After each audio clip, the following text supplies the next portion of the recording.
that? I think that's right. Yes, I'm sharing. Just give me the. Yeah.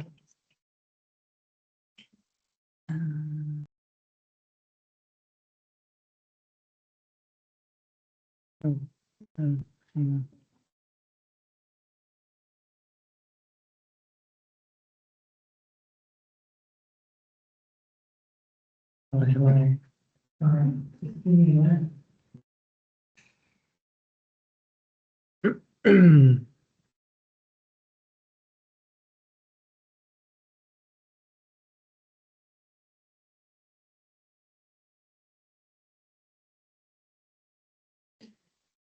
Okay, sorry, I just had to get myself set up there and put a timer on because I'm notorious for going over time. So my name's Hugh. I'm the manager of the digital discovery team at La Trobe. We manage the open education program at La Trobe Library, all of anything web and resource discovery and access and authentication. Plus we interfere in some other things as well. So we're all here on Wurundjeri land, so I just want to acknowledge the Wurundjeri people and pay respect to elders past, present, emerging, future. We're very lucky here to live on their lands. So I'm going to just take you through what's going to happen for the next 25 minutes. I'm going to give you a bit of an outline of La Trobe's approach to managing subject readings and how that's evolved since 2020. That's for two reasons. One is that big changes happened in 2020. And the second reason is that I started working at La Trobe just before Christmas in 2019, so I can't tell you anything about what happened before that. I'm going to talk about what we've learned about recording, tracking and analysing reading lists data. Now, in my team, we have a strong culture of being, open about when we make a mistake and focusing on what we can learn from that. So I'm going to bring that to today's talk. So I am going to be a little more honest than sometimes we are with each other. I hope you take that in the spirit it's meant and don't go to everyone at La Trobe's terrible. And hopefully that will mean that your mistakes are different to La Trobe's mistakes. That's the goal here.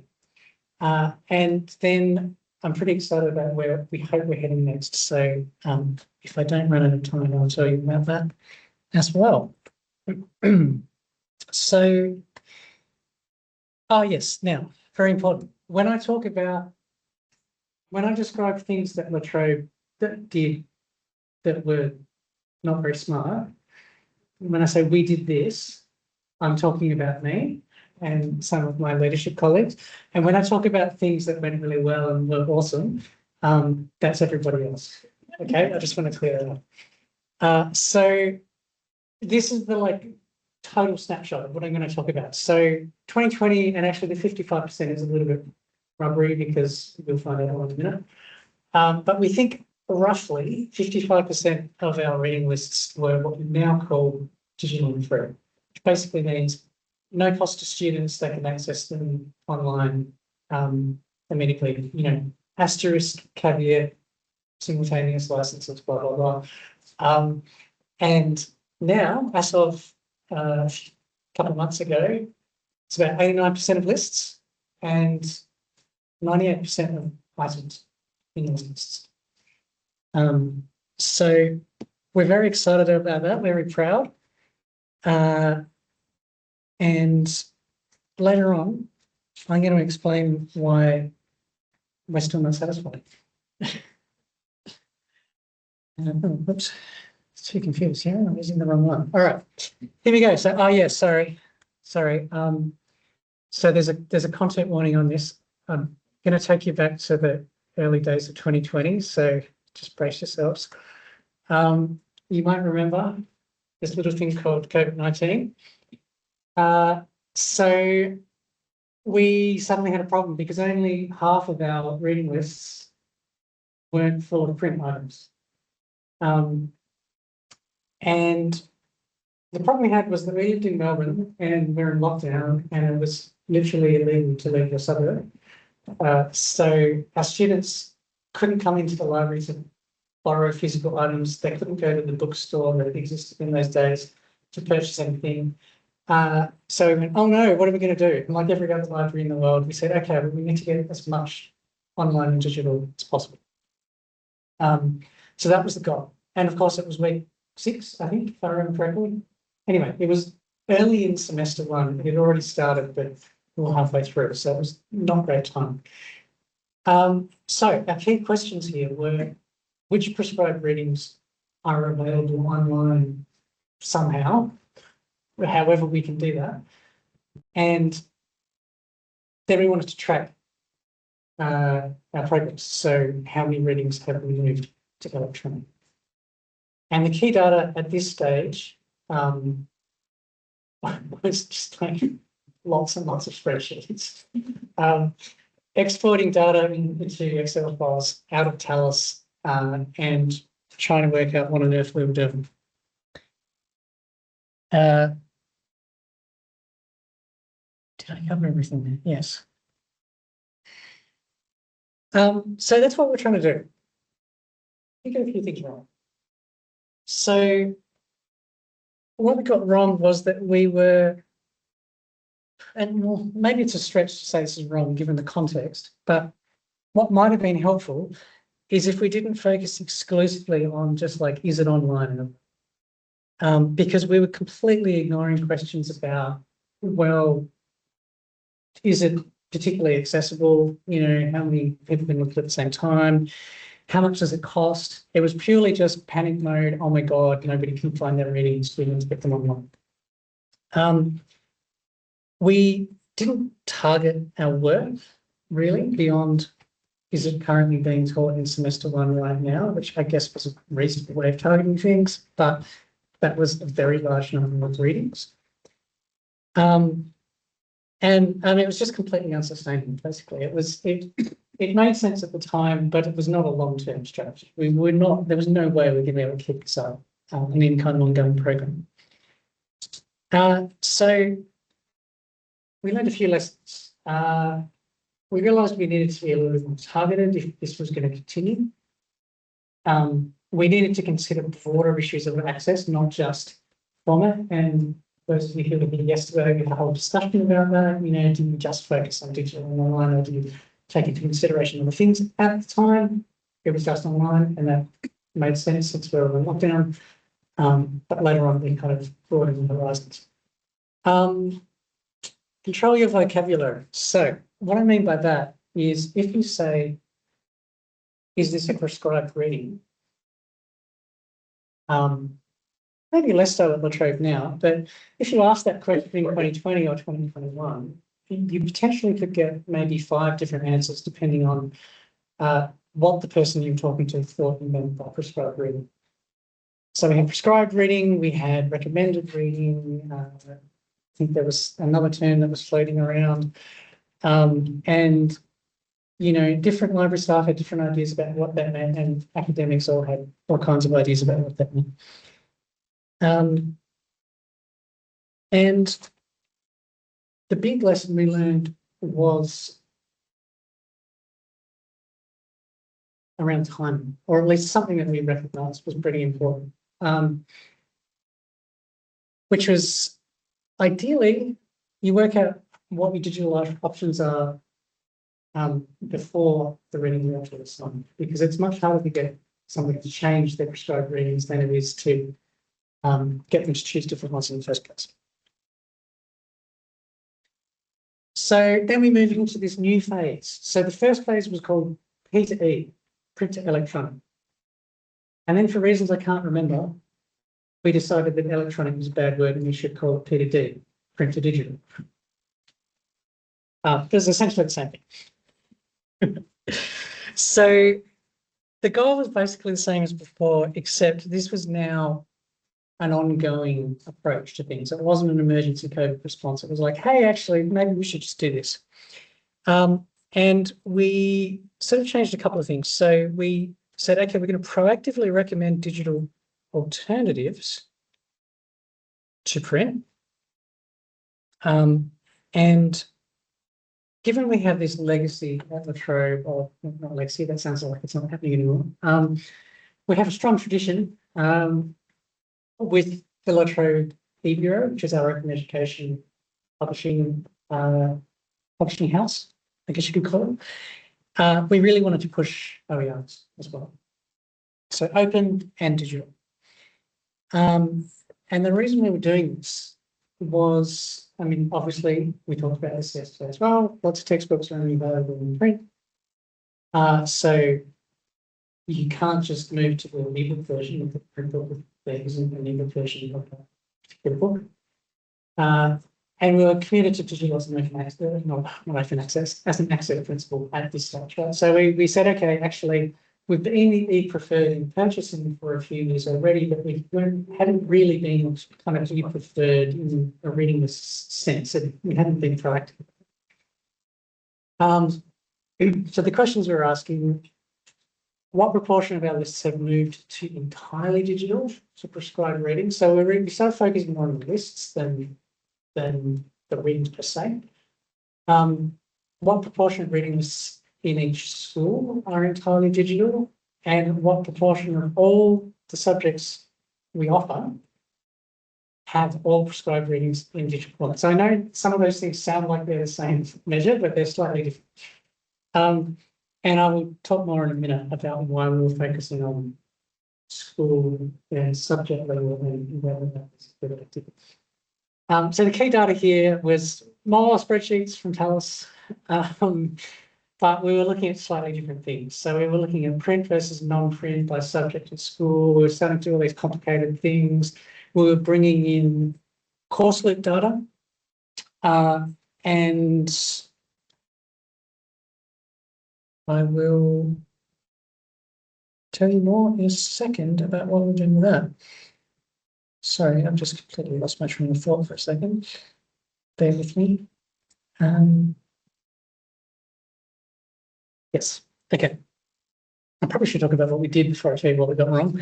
But okay, so again, for those of you who were yesterday, you heard about our famous reading lists and resource sharing team. So this was when we came up with that concept. We, like many organisations, we had a staffing restructure during COVID, and we said, you know what, this reading list work seems to be quite important. And instead of thinking that maybe people can do it in their spare time, why don't we form a team that's actually dedicated to work? So we formed a reading list and resource sharing team, and reordered the responsibilities so that conceptually, reading lists team focuses on everything that doesn't involve having to talk to academic staff. And then we had our what I'm going to call our school liaison librarians. That's not what the team's called. I'm not sure if that might make more sense to people. And they're going to focus on talking to academics.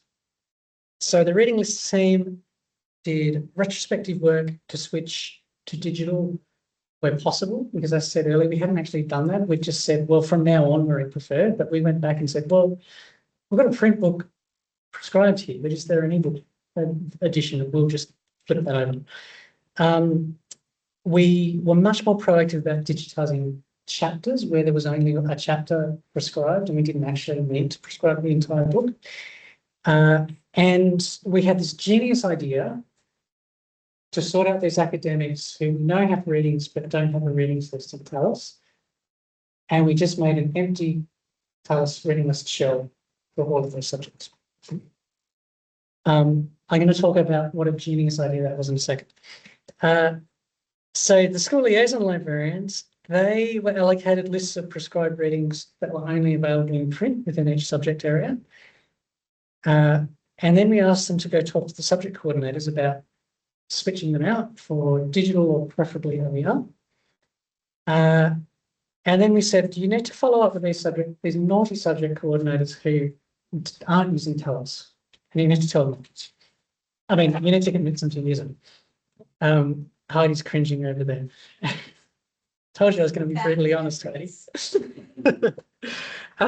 So what did we get wrong? So many things. So many things. And the main areas were basically data management and strategy. So data management, and this is, I mean, I'm kind of crunching together a few years here. So for my La Trobe colleagues, you might be a bit confused, but I'm sort of, these are conceptual errors rather than strictly chronological. But we had this situation where our liaison staff were basically being given lists of the same reading lists over and over, being told, no, you need to go back to that subject coordinator again because they haven't moved all of these print books to digital. It must be that you weren't convincing enough. We originally weren't using the subject hierarchy that Talis Aspire has. So, and there were reasons for this, and it was because Trobe at the time had some insane number of teaching periods, like 370 different teaching periods or something like that. And we couldn't work out how we would make that work with the teaching period kind of rollovers and so on. Eventually we worked it out, but initially we weren't using the hierarchy function. And we're trying to track progress across schools and to some extent subjects, but of course you could have the same reading in multiple subjects. And so we ended up with all of these really increasingly complicated Python scripts and Power BI dashboards, and we were sort of trying to cross-tabulate all the data, and it was getting quite complicated. And then there was a bit of confusion about what we're actually measuring.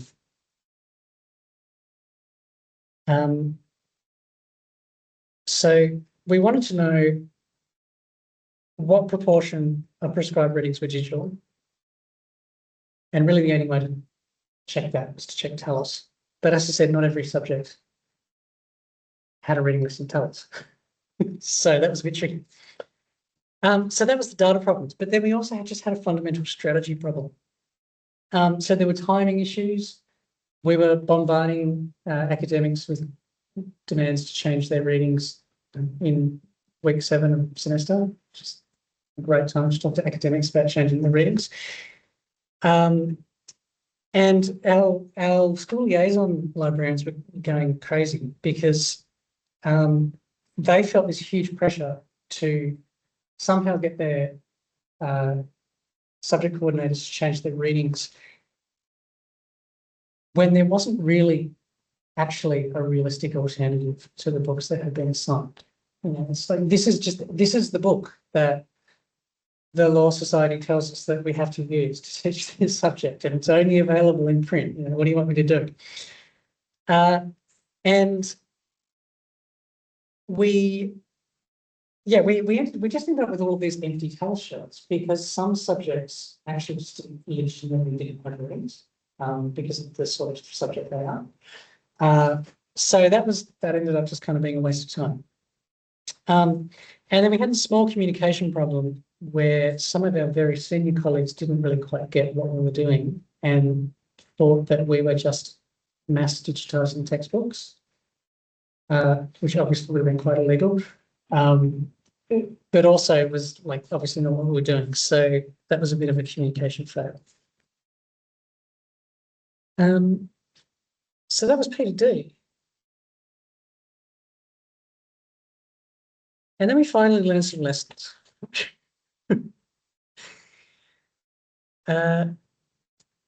Yes. Oh no, I'm skipping ahead of myself. I'm skipping ahead of myself. I'm not allowed to look at that yet. So I've just described all the things we did wrong, but we did learn some lessons, and this was the real watershed moment. So because we realized we'd been running this as a data project, and that was why it was a working project. So the lessons learned are understand the full capability of your tools. We weren't really using Talis Aspire properly. We weren't using subject hierarchy. We initially hadn't been connected to advanced NIS, which turned out to be a godsend once we realized how that worked. But the big thing here, and actually this was sort of the reason I wanted to do this talk, was Goodhart's Law. Has anyone heard of Goodhart's Law? No. Oh, you're all about to learn something today. This is awesome. So Goodhart's Law is that as soon as you create a measure, it inevitably becomes a target.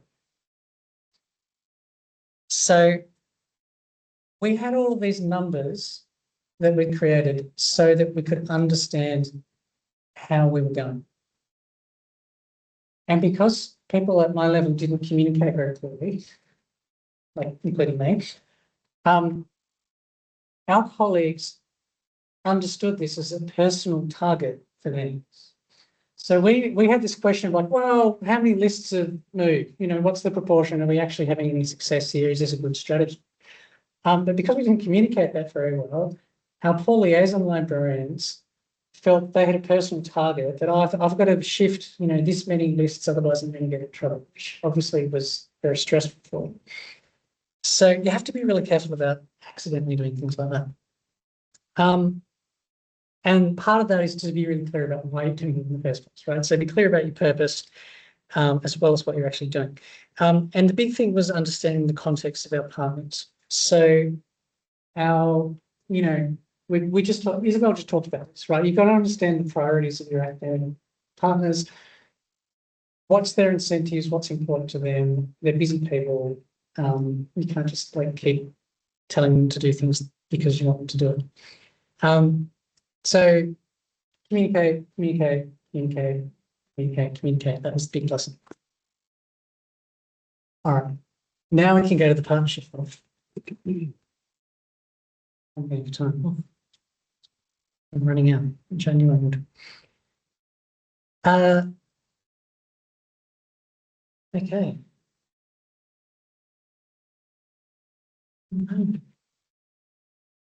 I'm missing a page of notes. This is going to be exciting. I'll have to do this from memory. All right. So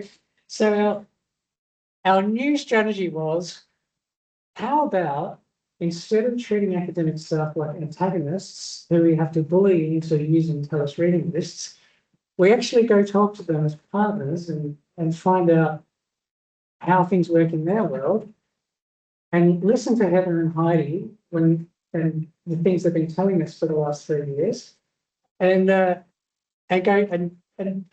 with that strategy. So we really tried to be a valued partner in curriculum development, because this is when you get subject coordinators to change the readings. It's when they're already reviewing the subject and they're probably going to change their readings anyway. Right? So this is what we realized. We're like, the problem here is that we're not actually embedded into the curriculum development process the way that we should do.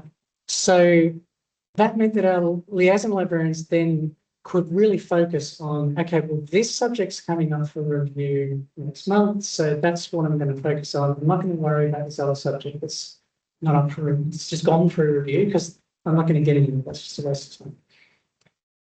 We also needed to build our visibility within the review process. This was partially due to just a La Trobe University thing, but for reasons, we were not very visible in that process. There was not really an understanding of why the library even needs to be consulted as part of subject review. So our questions now were, I mean, the first one's kind of the same, so what we were asking before, what proportion of reading was entirely digital style readings? But the second one was much more helpful, which is like, what are the unique circumstances of each school that came from and what they're doing? So in this school, they use these sorts of resources, or hey, the business school is actually just reviewing every single one of their subjects this year because whatever reason. So maybe we need to put some extra resources in to like really engage well in that process because there's a big opportunity. So we were still getting data from Talis Inspire, we're still getting data from CourseLoop, but in this case, sorry, I don't think I ever explained what CourseLoop is. Apologies. CourseLoop is our course management software for university. I'm sure it has all the same problems as Isabel described with Talis. You know, everybody hates it because it doesn't work the way they want, they haven't been trained, blah, blah, blah. But in this case, we were using CourseLoop not to get the course hierarchy, but for our liaison staff to be alerted when a subject or a course was going through the review process, because we would be able to get alerted at certain points in the review process. And then even if the dean had forgotten to tell us, we would find out through CourseLoop. And then people say, hey, it looks like you're reviewing this subject. Can we be involved? So that's the overview of that. And yeah, so what we got wrong here was, I'm going to skip the first one and come back to it. We realized that we were measuring lists, only lists rather than items. And actually, I didn't realize this quite recently, the importance of this. And you saw that importance right up in my very early slide where I said 89% of our lists are digital and free, but 98% of them are mostly so. The funny thing is, if you only measure lists, you actually can potentially undercount. Because if you've got one print item on a list, then it's zero, right? It's not digital at all as a list because you don't have 100% prescribed digital. But it turns out that actually there's hardly anything in our reading lists that's not digital. It's just that there's a lot of lists that have one print. So we're in a way sort of undercounting our success here. We also realize we have a really weak connection at the moment between our annual subscription review process and our reading lists, as we have historically. We're now improving that, but we did have a weak connection. And we had a really underdeveloped approach to OER. So we were doing the same thing we've been doing in the previous model where we're just bashing people over the head and saying we really should be using OERs because they're awesome. So lessons learned. Don't set numerical targets unless everyone understands how they calculate. Okay, so I said I'm going to go back to dynamic measures. What I'm referring to here is every teaching period, the reading lists that are in scope for measurement change because it's a different set of subjects and it's to some extent a different set of readings because readings have always been updated. So if we were trying to calculate a percentage to show progress, but the denominator keeps changing, right? So it's the percentage, the thing that's a percentage of is different every time we measure. Now, we understood this when we were managing the data, but the people we were reporting it to didn't necessarily. And then when I tried to explain it, I was told that I was getting too far into the detail and they don't need to know that. You do need to know that because that's why the numbers not changing the way they think it's going to change. So I never really found a solution to that, but that's something you need to be aware of. And I think the others speak for themselves, especially since I'm running out of time. All right, so the future.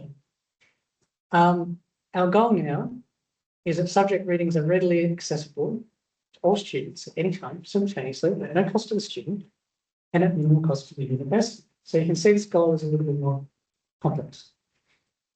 So just to break that down, readily accessible, those of you who were here yesterday, we spoke about that, and I think it was Deacon who had the, what's it called? Access preferred, is that the term? Yes. So that's also how we're like, okay, well, if this is a classic subject and there's a $15 paperback and that's the preferred reading, we don't need to change that to digital, right? That's fine. It's accessible. But also, if it's digital and it's one simultaneous user, is that really particularly more accessible than if it was a reasonably affordable print textbook? So we need to think about it.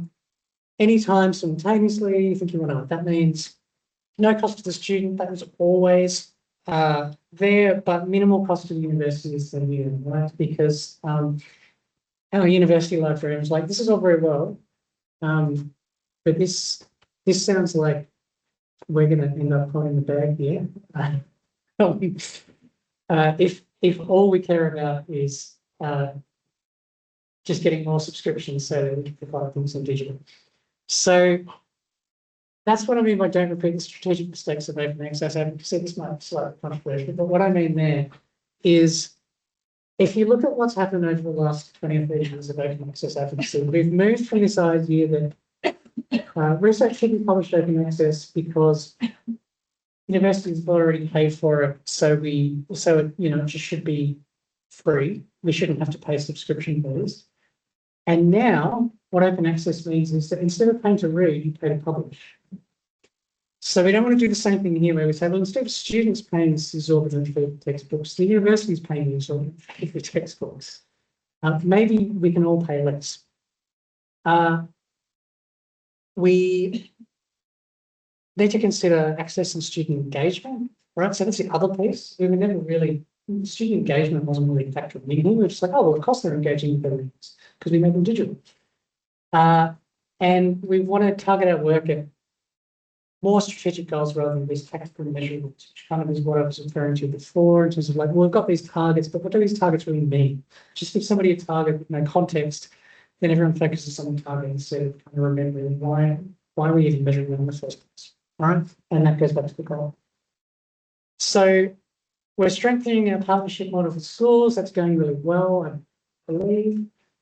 Don't correct me if I'm wrong, Heidi. We're piloting Scylla this year if it gets through the bureaucracy, and that will hopefully help us with our OER recommendations so that we're not just saying to our liaison librarians, can you go in your enormous amount of spare time, go to research or the OER possibilities with subject to making a recommendation.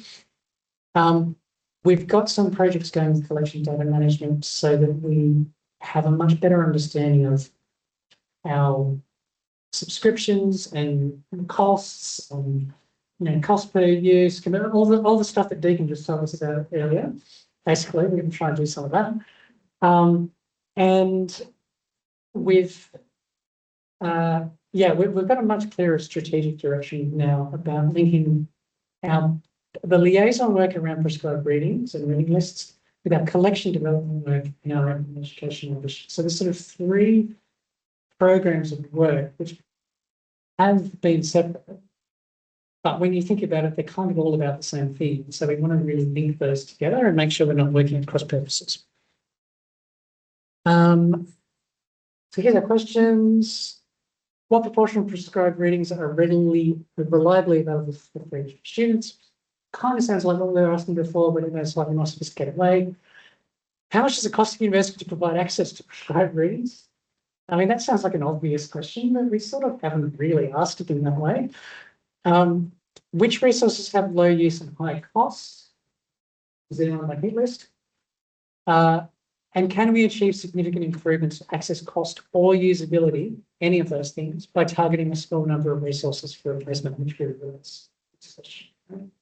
Now that does not necessarily about cost, that could be about access, or it could be about general usability, but that's the way we're thinking now. Instead of just saying, let's change everything en masse, treat it all the same, we're saying, let's actually be a bit more sophisticated about how it's being used. So then we have a whole bunch of new data sources we're going to try and get, but the TLDR on that is we're going to try and do it. So watch out, new mistakes coming soon. We don't know what they are yet. Hopefully there'll be new ones, and hopefully you won't make any mistakes with money, because I just told you that. Thank you.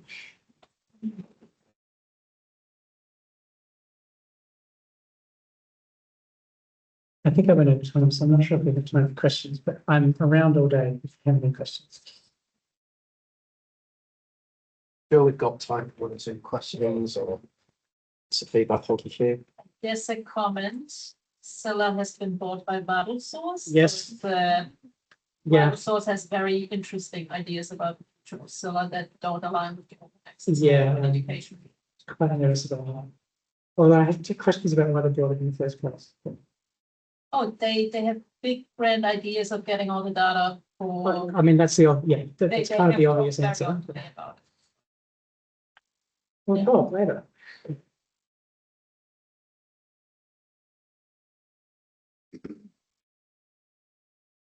Costs related to digital subscription without you involved in digitalization. So, for example, a single book chapter is present in this, but the edition is restricted access.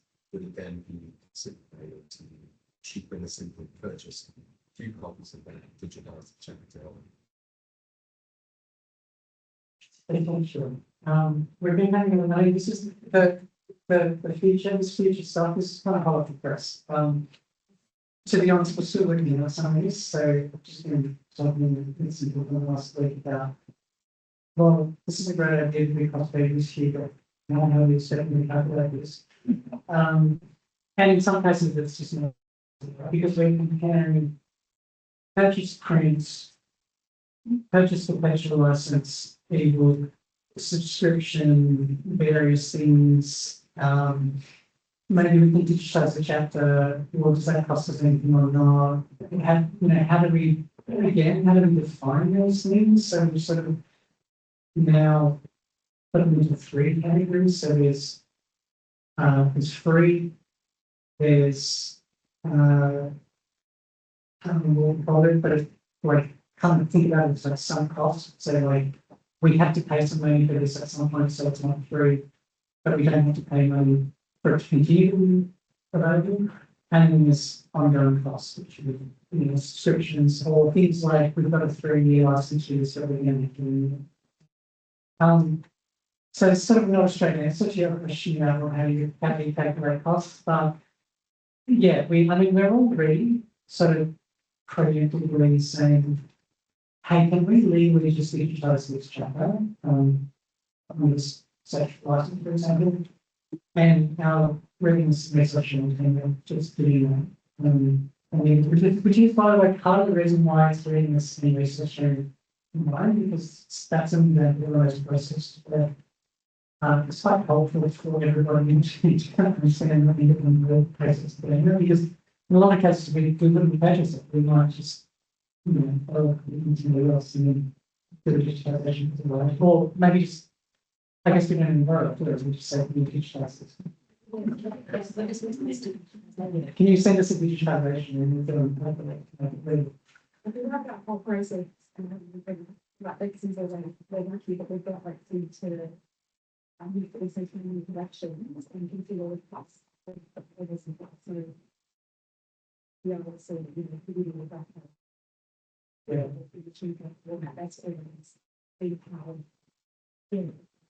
So what Alexi's kind of saying is some of what I've described as future new things we're going to do is really just having a more strategic approach to some things we were already doing, but maybe we were doing them for some different reasons, or we were doing them but they were disconnected from the other things we were doing, so wasn't kind of status. Do you know if I make one comment? This is really interesting what you're saying. At Southern Cross, we also have a zero textbook cost, like a lot of universities that only do that zero textbook cost, so to minimise the cost of students. But of course, all of that cost comes to the university to the library.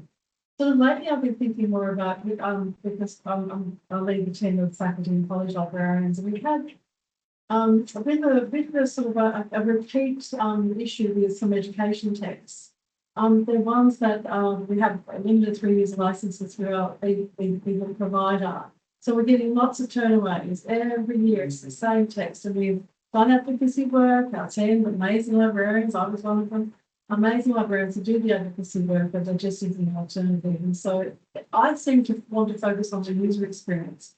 Not so much reducing costs to the university and the student, but a better user experience. And that's what they're not getting at the moment, because if we're promoting zero costs to them, so therefore they don't buy if we still have a prescribed learning resource. They're not purchasing, we have limited access to unless we buy 5 3-year license, which is prescriptive, if not always do that, and we don't. And that's not a good experience. They're going onto the platform, they get turnaways all the time. They've only got 6 weeks to get it. Constant turnaways, and so we're trying to promote OERs, but trying to promote open resources. But sometimes there are no alternatives. So my focus really with my team is about experience. Yeah, I think it's spot on. And this is the thing that we're getting back from our CES. This is a nice idea, but this subject has an open book centre. And the prescribed book has 3 simultaneous user lessons. So how's that going to work? Yeah. Learning online, you have to answer it. I mean, that, I'm not telling you this is what I should do, but when my brain goes, because remember I said right at the beginning, part of my team comes out how frustrated we were coming up with it. And so when my brain goes with that is a perfect example of where we would be really interested in going and talking to faculty and saying, you know you've got a problem here. We know you've got a problem here. is there any chance you'll be interested in working on actually creating them? Because obviously there's What nothing. we've done. Yeah, right, yeah, I'm sure you have, Now, in our case, we've got a bit of resource from others which other universities don't necessarily, I know you've got some there, but yeah, that's kind of also the difference between, do you, are you just looking for AI exists, or is there any capacity to actually create one? And particularly something like education or law, where it's still all over the place, we potentially have the opportunity to say, well, given the kids by yourself, I'm not saying you as an individual aren't doing anything to run the textbook, because you've probably got 20 colleagues across the country who might be interested in contributing, and then suddenly I'm writing one chapter. So, there's massive. Yeah, that's what, and my open license, the copyright and licensing of their own team now, that's the kind of things they're doing and getting grants or promoting grants. But also what we're moving to, particularly with that assessment teaching and learning procedures, talking about, we are using our my readings much more. So having a sort of a, I guess, curation of reading, so it's not relying on source, whether that's open or whether that's commercial, So your user experience is much greater because there isn't a limitation. So if we can find resources that have a unlimited license, but the publishers have got onto this. We did have a lot of unlimited licenses before. I don't talk about Lori. So it's just crazy. So do you know what I mean? It's just that we're in that such a difficult position. So like you were talking about the print $15 book. I'd rather the student go and buy that $15 print book because I reckon that's a better experience. Yeah, exactly.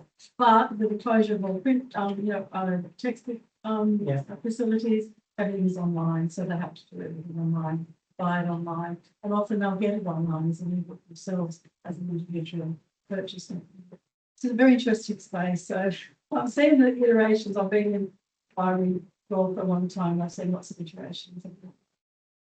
And it'll probably come to its job. Yeah, it's the user experience. Thank you again, Hugh. Right, I think that's one of the really interesting things, how the different size content formats